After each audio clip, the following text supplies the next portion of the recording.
너희는 언제 돌아올 거니? 떨리는 목소리가 좁은 현관을 가득 채웠습니다. 하지만 캐리어를 끌고 나가는 아들은 고개조차 돌리지 않았죠. 그날이 마지막이 될 줄은 정말 아무도 몰랐습니다. 정순 할머니는 평범한 어머니였습니다. 새벽부터 밤늦게까지 시장에서 야채 장사를 하면서 아들 하나 키우는 게 삶의 전부였죠. 남편이 일찍 떠난 후로는 더욱 그랬습니다.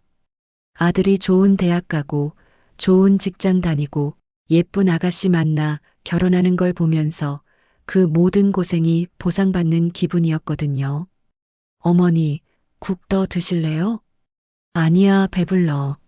너희들이나 더 먹어. 매일 저녁 네 식구가 둘러앉은 밥상은 정순 할머니에게는 천국이었습니다. 손녀가 학교에서 있었던 일을 제잘제잘 떠들고 며느리가 회사 이야기를 하고 아들이 가끔 농담을 던지는 그런 평범한 일상 말입니다. 그런데 어느 날 저녁 며느리가 들뜬 목소리로 말을 꺼냈습니다. 어머니, 좋은 소식이 있어요. 민수 씨가 외국 본사에서 근무 제안을 받았어요. 정순 할머니의 얼굴이 환해졌습니다. 아들이 인정받는다는 게 얼마나 기쁜 일인지 모르실 겁니다.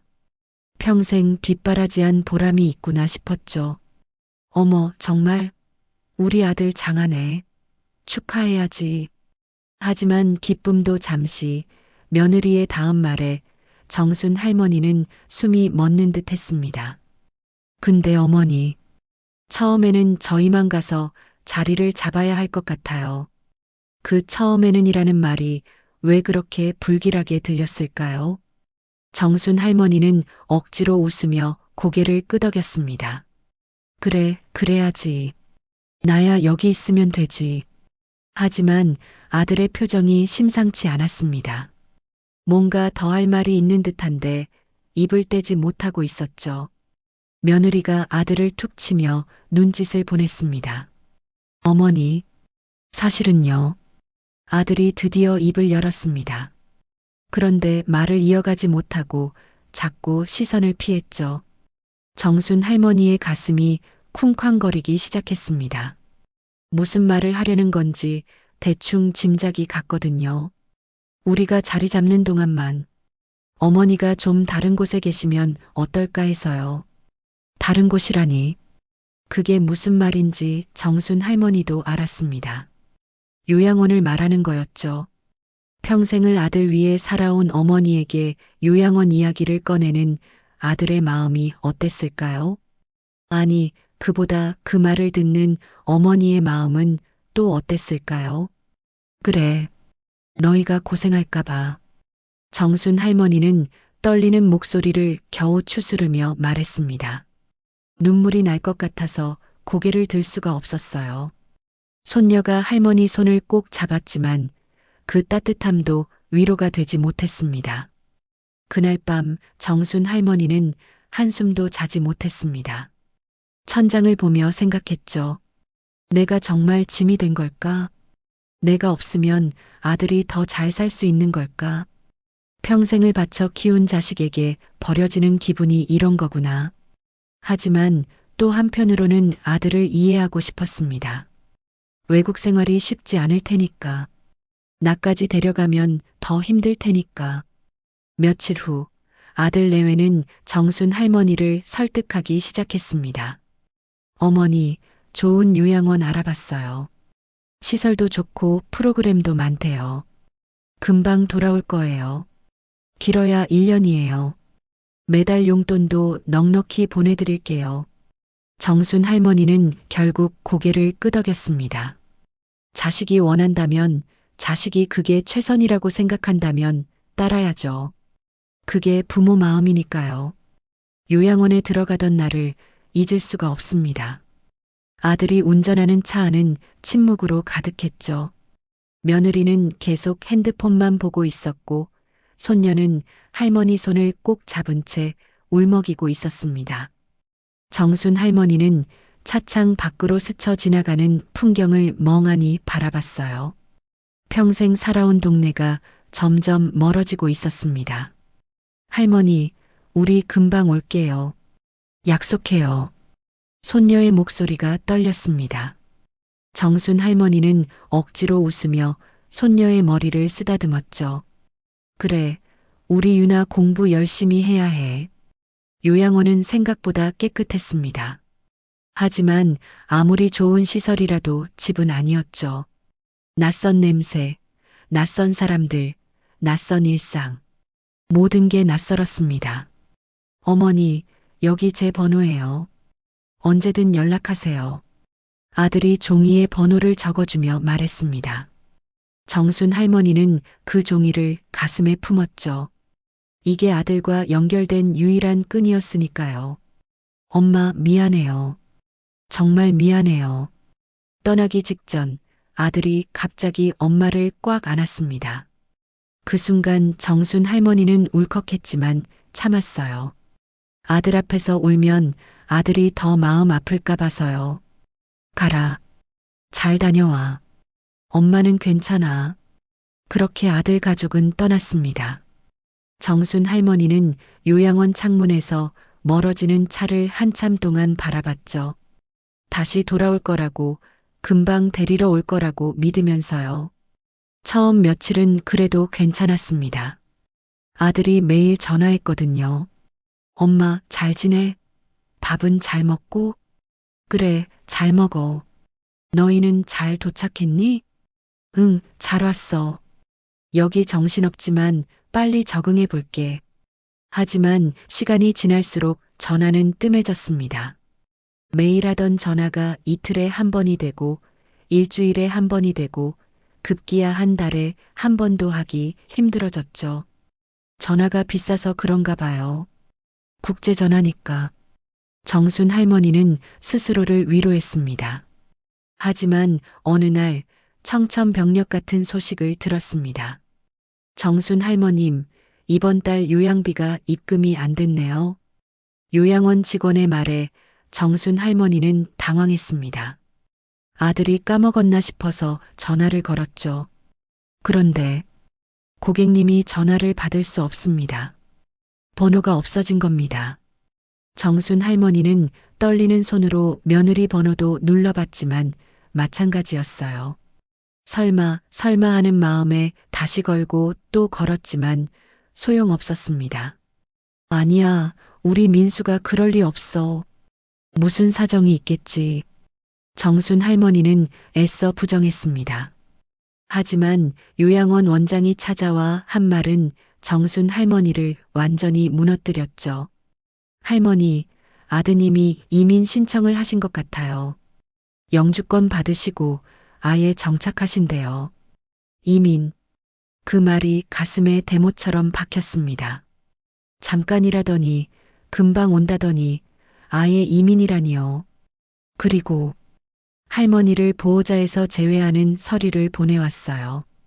그 순간 정순 할머니는 다리에 힘이 풀려 주저앉았습니다. 버림받았구나. 정말로 버림받았구나. 평생을 바쳐 키운 자식에게 짐짝처럼 버려졌구나. 같은 방을 쓰는 할머니가 위로했습니다. 우리 다 그래요. 자식들이 다 그렇지 뭐. 하지만 정순 할머니는 믿을 수가 없었어요. 우리 아들은 그런 아이가 아니었거든요. 효자 소리 들으며 자랐거든요. 엄마 없으면 못 산다고 했거든요. 민수가 나한테 그런 아이가 아니야. 그럴 리 없어. 매일 밤 정순 할머니는 울면서 기도했습니다. 아들이 다시 연락하기를. 이게 다 오해이기를. 하지만 돌아오는 건 침묵뿐이었죠. 요양원 생활은 지옥 같았습니다. 돈이 없으니 좋은 대우를 받을 수도 없었고 무엇보다 마음이 무너져서 아무것도 할 수가 없었어요. 밥을 먹어도 모래를 씹는 것 같았고 잠을 자려 해도 악몽에 시달렸습니다. 할머니, 식사하셔야죠. 안 먹을래요. 그냥 놔두세요. 정순 할머니는 점점 말라갔습니다. 살아야 할 이유를 찾을 수가 없었거든요. 자식이 버린 부모가 무슨 의미가 있나 싶었죠. 요양원에 들어온 지 석 달째 되던 날이었습니다. 정순 할머니는 거의 폐인이 되어가고 있었죠. 하루 종일 침대에 누워만 있었고 밥도 제대로 먹지 않았습니다. 그런 정순 할머니를 보다 못한 옆방 할머니가 찾아왔어요. 정순 씨, 이러다가 진짜 죽겠어요. 그 할머니는 정순 할머니보다 더 오래 요양원에 계셨던 분이었습니다. 자식이 셋이나 있었지만 아무도 찾아오지 않았죠. 죽으면 좋죠.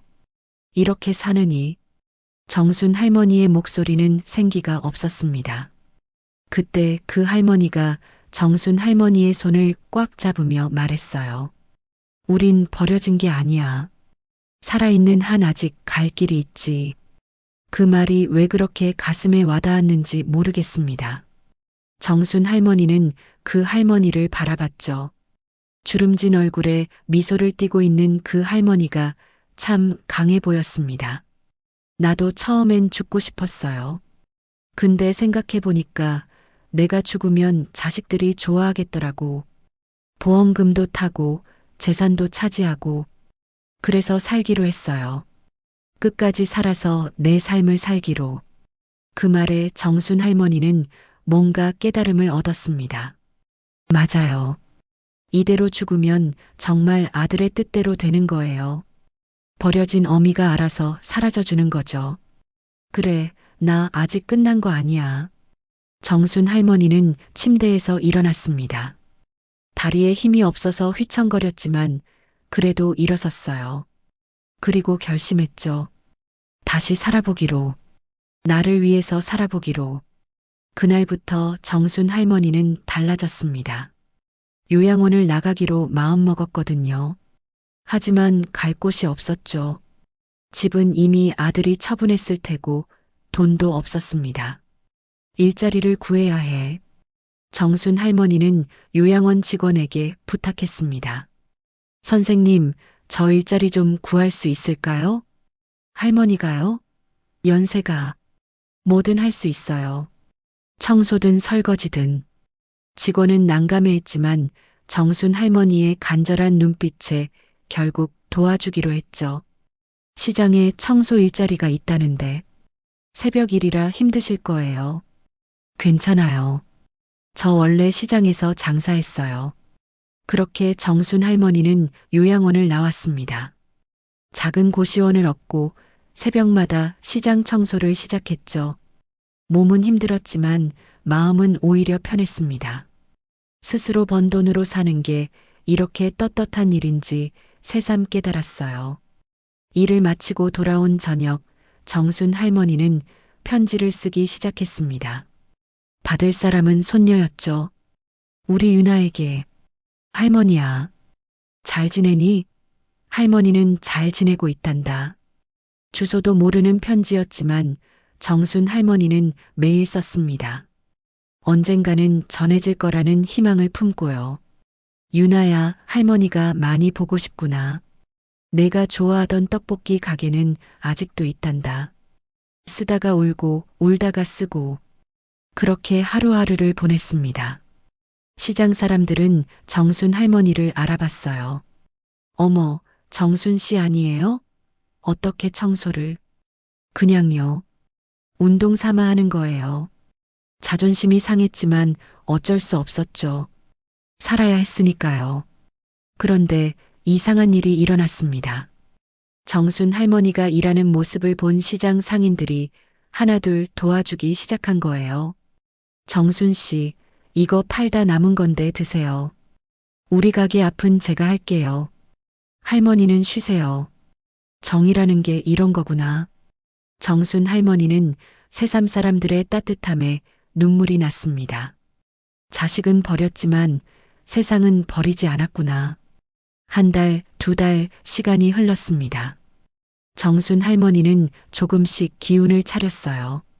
비록 고시원 생활이 팍팍했지만 스스로 일해서 먹고 사는 게 자랑스러웠죠. 그래, 나 아직 쓸모 있는 사람이야. 매일 아침 거울을 보며 스스로에게 말했습니다. 포기하지 말자고. 끝까지 살아내자고. 어느 날 아침 정순 할머니는 우편함에서 낯선 봉투를 발견했습니다. 고시원으로 온 우편물은 거의 없었는데 누가 보낸 걸까 싶어서 열어봤죠. 그런데 내용을 보고 깜짝 놀랐습니다. 은행에서 온 서류였는데 정순 할머니 이름으로 된 보험 관련 내용이었어요. 보험? 내가 보험을 든 적이 없는데. 자세히 읽어보니 더 이상했습니다. 보험 계약자는 아들 이름으로 되어 있고 피보험자는 정순 할머니였죠. 그리고 보험금 수령인도 아들이었습니다. 이게 뭐지? 왜 내 이름으로 된 보험이 민수 이름으로? 불안한 마음에 정순 할머니는 은행을 찾아갔습니다. 이 보험이 어떤 건지 좀 알 수 있을까요? 직원이 컴퓨터를 확인하더니 설명해 줬습니다. 사망보험금이 꽤 큰 상품이네요. 피보험자가 사망하시면 수령인에게 보험금이 지급되는. 정순 할머니는 순간 머리가 하얘졌습니다. 사망보험금? 그러니까 내가 죽어야 아들이 돈을 받는다는 거잖아요. 언제 가입된 건가요? 작년이네요. 출국하시기 직전에. 정순 할머니는 다리에 힘이 풀렸습니다. 그러니까 아들이 외국 가기 전에 미리 이런 보험을 들어놨다는 거예요. 처음부터 계획된 일이었구나. 엄마를 요양원에 버리고 죽기만을 기다리며 보험금을 노렸구나. 할머니, 괜찮으세요? 직원이 걱정스럽게 물었지만 정순 할머니는 대답할 수가 없었어요. 배신감과 분노로 몸이 떨렸거든요. 은행을 나온 정순 할머니는 한참을 거리를 헤맸습니다. 아들이 왜 그랬을까? 돈이 그렇게 필요했을까? 엄마를 죽음으로 내몰면서까지. 그때 문득 떠오른 게 있었습니다. 아들이 요양원 서류를 작성할 때 뭔가 많은 서류에 도장을 찍으라고 했던 기억이요. 그때는 그저 요양원 입소 서류려니 했는데 그 중에 보험 서류도 있었던 거죠. 내가 너무 바보였구나. 정순 할머니는 자책했습니다. 하지만 이대로 당하고만 있을 순 없었어요. 뭔가 방법을 찾아야 했죠. 정순 할머니는 요양원을 다시 찾아갔습니다. 그리고 그때 친하게 지냈던 직원을 만났어요. 선생님, 혹시 저희 아들이 요양원에 뭔가 이상한 서류를 보내지 않았나요? 직원은 잠시 망설이더니 조용히 말했습니다. 사실, 며칠 전에 이상한 전화가 왔어요. 할머니가 돌아가셨다는 서류가 필요하다고. 정순 할머니는 숨이 막혔습니다. 살아있는 사람을 죽은 사람으로 만들려고 했다니. 제가 당연히 거절했죠. 할머니 멀쩡히 살아계시는데요. 그 직원은 정순 할머니를 딱하게 여기는 눈빛이었어요. 할머니, 이거 녹음 파일이 있어요. 혹시 필요하시면. 정순 할머니는 그 녹음 파일을 받았습니다. 아들 목소리가 분명했죠. 엄마가 치매에 걸려서 요양원에서 실종됐다느니 사망 추정이 된다느니 하는 거짓말들이 담겨 있었어요. 이제 정순 할머니는 확신했습니다. 아들이 정말로 보험금을 노리고 있다는 걸. 그리고 결심했죠. 이대로 당할 수는 없다고. 정순 할머니는 무료 법률 상담소를 찾아갔습니다. 이런 경우 어떻게 해야 하나요? 변호사는 서류를 검토하더니 심각한 표정을 지었어요. 이건 명백한 사기 미수입니다. 신고하셔야 해요. 하지만 정순 할머니는 망설였습니다. 아무리 나쁜 짓을 했어도 자식인데 경찰에 신고를 한다는 게. 할머니, 이러다가 정말 위험할 수 있어요. 보험금이 목적이라면. 변호사의 말이 맞았습니다. 이미 죽은 사람으로 만들려고 했는데 실제로 무슨 일을 벌일지 모르는 일이었죠. 정순 할머니는 깊은 한숨을 쉬며 말했습니다. 그래도 한 번만 더 기회를 주고 싶어요. 정확히 1년 후 아들 내외가 한국에 돌아왔습니다. 정순 할머니는 시장에서 청소를 하다가 우연히 그들을 목격했죠. 믿을 수 없었어요. 연락 한 번 없이 사라졌던 아들이 버젓이 돌아와 있다니. 정순 할머니는 몰래 그들을 따라갔습니다. 그리고 충격적인 대화를 엿들었죠. 보험금 처리하려면 엄마 사망 확인서가 필요하대. 요양원에서 안 해준다고 했잖아. 다른 방법을 찾아야지. 돈이 급한데. 며느리의 목소리는 차가웠습니다. 그냥 실종 신고라도 하자. 치매 노인이 실종됐다고 하면 되잖아. 그래도 엄마인데. 엄마, 당신 엄마 때문에 우리가 얼마나 고생했는데. 정순 할머니는 가슴이 찢어지는 것 같았어요. 특히 며느리의 독한 말들이 비수처럼 꽂혔죠. 그들은 보험회사를 찾아갔습니다. 정순 할머니도 멀리서 지켜봤죠. 하지만 보험회사에서는 실제 사망 확인 없이는 보험금 지급이 불가능하다고 했습니다. 그럼 어떻게 해야 하는데요? 법적으로 실종 선고를 받으시거나 실제 사망 증명서가 있어야 합니다. 아들 내외는 화가 난 듯 보험회사를 나왔어요. 그날 저녁 정순 할머니는 용기를 내서 아들 앞에 나타났습니다. 민수야. 아들은 엄마를 보고 화들짝 놀랐어요. 귀신이라도 본 것처럼 창백해졌죠. 엄마. 그래, 나다.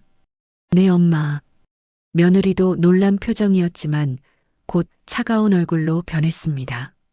어머니, 어떻게 여기? 내가 죽었어야 했니? 그래야 보험금을 탈 수 있었겠지? 정순 할머니의 직설적인 말에 아들은 말문이 막혔어요. 엄마, 그게 아니라. 내가 다 들었어. 너희가 보험회사에서 한 말. 분위기가 싸늘해졌습니다. 며느리가 먼저 공격적으로 나왔어요. 그래요, 맞아요.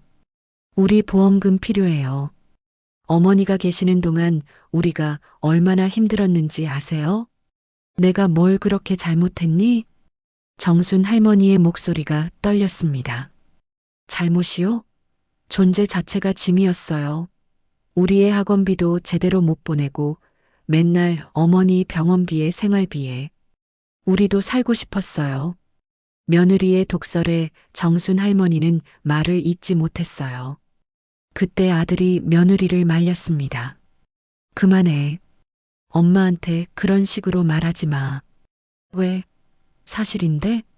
당신도 맨날 엄마 때문에 힘들다고 했잖아. 부부싸움으로 번지려는 순간 정순 할머니가 조용히 말했습니다. 내가 그렇게 짐이었니? 그 한마디에 담긴 슬픔이 너무 커서 아들은 차마 엄마를 바라볼 수가 없었어요. 엄마, 미안해요. 정말 미안해요. 미안하면 다야? 이제 와서? 정순 할머니는 눈물을 참으며 말을 이었습니다. 너희가 나를 요양원에 버리고 갔을 때, 연락이 끊겼을 때, 나는 매일 죽고 싶었어. 그래도 참았다. 너희가 잘 되길 바라면서. 근데 보험금? 내가 죽길 바랐구나. 아들이 무릎을 꿇었습니다. 엄마, 잘못했어요. 제발 용서해 주세요. 하지만 며느리는 여전히 뻔뻔했어요. 용서? 우리가 뭘 잘못했는데요? 보험 드는 게 불법이에요? 정순 할머니는 가방에서 녹음기를 꺼냈습니다. 이게 뭔지 알아? 녹음기에서 흘러나온 건 아들이 요양원에 전화해서 거짓 사망 신고를 하려던 내용이었죠. 아들 내외의 얼굴이 하얗게 질렸습니다. 이걸 어떻게 요양원 직원분이 주셨어. 너희가 얼마나 악독한 짓을 하려 했는지 증거야. 며느리가 녹음기를 빼앗으려 했지만 정순 할머니는 피했습니다. 이미 경찰에도 제출할 복사본이 있어. 어머니, 우리를 신고하실 거예요? 그래야겠지? 살아있는 사람을 죽은 사람 만들려 했으니. 그때 아들이 다시 무릎을 꿇으며 울기 시작했어요. 엄마, 제발. 한 번만 용서해 주세요. 제가 미쳤었어요. 돈에 눈이 멀어서. 유나는 어떻게 됐니? 우리 손녀는? 아들이 대답을 못하자 며느리가 차갑게 말했어요. 캐나다 학교 다녀요. 잘 지내고 있어요. 할머니 보고 싶다고 안 하더냐? 애가 뭘 알아요.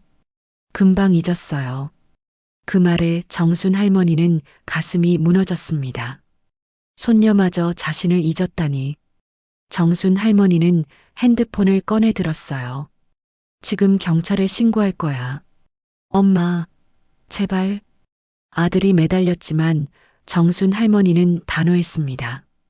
그런데 그때 며느리가 뜻밖의 말을 했어요. 신고하세요. 어차피 저희 재산도 없고 앞으로 어머니 모실 능력도 없어요. 뭐라고? 사업 망했어요. 외국 가서 한 사업이 다 망했다고요. 빚만 잔뜩이에요. 정순 할머니는 어이가 없었습니다. 그럼 보험금은 왜? 빚 갚으려고요. 보험금이라도 타야 빚을 갚죠. 아들이 며느리를 말리려 했지만 소용없었어요. 이제 와서 숨기지 말자. 어차피 다 끝났잖아. 그때 경찰이 도착했습니다. 정순 할머니가 미리 신고를 해놨던 거죠. 신고하신 분이 누구십니까? 저예요. 이 사람들이 보험 사기를 치려고 했어요. 경찰은 녹음 파일을 확인하고 아들 내외를 연행했습니다. 아들은 끝까지 엄마를 바라보며 용서를 구했지만 정순 할머니는 고개를 돌렸어요. 법원에서 재판이 열렸습니다. 정순 할머니는 증인석에 앉았죠. 피해자와 피고인은 어떤 관계입니까? 모자 관계입니다. 재판관도 놀란 표정이었어요. 아들이 어머니를 상대로 이런 짓을 했다니. 검사가 증거를 제시했습니다. 녹음 파일, 보험 서류, 거짓 진술서 등 명백한 사기 미수였죠. 피고인들은 피해자가 사망한 것으로 위장해 거액의 보험금을 편취하려 했습니다. 아들의 변호사가 항변했어요. 피고인들은 경제적으로 어려운 상황이었고 순간적인 실수였습니다. 하지만 증거가 너무 명백했죠. 그런데 재판 중에 놀라운 사실이 하나 더 밝혀졌습니다. 검사가 추가 증거를 제출했습니다. 이것은 피고인 며느리의 통화 녹취록입니다. 녹취록에는 며느리가 친정 어머니와 나눈 대화가 담겨 있었어요. 엄마, 시어머니 보험금만 타면 우리 빚 다 갚을 수 있어요. 그래도 그게 쉽지 않을 텐데. 방법이 있어요. 일단 요양원에 보내고 연락 끊고 나중에 사망 신고하면 돼요. 정순 할머니는 충격을 받았습니다. 처음부터 며느리가 계획한 일이었구나. 이거 언제부터 계획한 거예요? 검사가 물었고 며느리는 당당하게 대답했어요. 시어머니가 재산도 없고 연금도 적은데 평생 모셔야 한다는 게 말이 돼요? 차라리 보험이라도. 법정이 술렁였습니다. 그런 며느리를 아들이 노려봤어요. 당신이 시킨 거였어? 엄마를 요양원에 보내자고 한 것도? 당신이 동의했잖아. 당신도 엄마 때문에 힘들어했으면서. 부부는 법정에서 서로를 탓하기 시작했습니다. 아들이 진실을 털어놨어요. 처음엔 정말 잠깐만 요양원에 계시라고 하려 했어요. 근데 아내가 계속 부추겼어요. 엄마가 있으면 우리가 행복할 수 없다고. 며느리도 반박했죠. 당신도 마찬가지였어요. 엄마 병원비 나갈 때마다 짜증냈잖아. 정순 할머니는 그 모습을 보며 눈물을 흘렸습니다. 자식이 이렇게 변할 수 있구나. 돈이 사람을 이렇게 만들 수 있구나. 재판관이 판결을 내렸습니다. 피고인들의 행위는 명백한 존속 유기 및 사기 미수입니다. 특히 노모를 상대로 한 패륜적 범죄라는 점에서 엄벌이 필요합니다. 며느리에게는 징역 2년, 아들에게는 징역 1년 6개월이 선고됐습니다. 며느리는 끝까지 반성하지 않았지만 아들은 눈물을 흘리며 엄마를 바라봤어요. 엄마, 죄송해요. 정말 죄송해요. 정순 할머니도 울었습니다. 미워도 자식은 자식이었으니까요. 재판이 끝나고 아들이 수감되기 전 정순 할머니는 면회를 갔어요.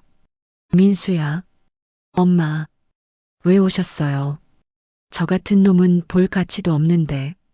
아들은 초췌해져 있었습니다. 정순 할머니는 아들의 손을 잡았어요. 그래도 넌 내 자식이야. 엄마. 아들은 엄마 손을 잡고 펑펑 울었습니다. 어린아이처럼 울었죠. 엄마, 제가 어쩌다 이렇게 됐을까요? 정말 미안해요. 이제라도 깨달았으면 됐어.